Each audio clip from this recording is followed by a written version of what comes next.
नौशरो फिरोज का खबर शामिल कयूं पिया। मंसूर मलिक जे रिपोर्ट मुताबिक इनक्रोचमेंट हटाइण बहाने दुकान ॾियण वारो मामलो वकीलन ते एफआईआर दाख़िल थियण खिलाफ़ अॼु टेनी बि वकीलन जो केस हलाइण खां बाइकाट कोर्ट जे गेट अॻियां एहतजाज।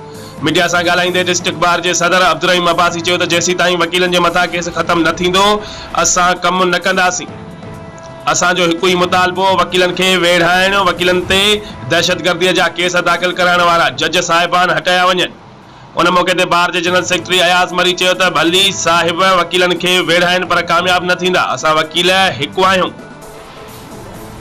सिंध बार काउंसिल जे मेंबर अब्दुल सलाम लोरानी चयो त असांखे जज़्बाती न कयो वञे, जज साहिबान ॻाल्हायो किन ॻाल्हायो करण लाइ तयार आहियूं। अफ़सोस जो जज साहिब पंहिंजी आईटीअ ते लिखे थो त चंद आङिरनि ते ॻहण जेतिरा वकील गोड़ था कनि, बाक़ी मूंसां गॾु आहिनि। असां बार जा मेन उहिदेदार नज़र नथा अचूं। असां बि अहद कयो आहे जेसीं ताईं वकीलन जा केस ख़त्म न थींदा असांजो बाइकाट रहंदो। उन मौके ते ॿियनि वकीलनि बि जज़्बाती नारा हणी ॿधी एके जो सबूत ॾिनो।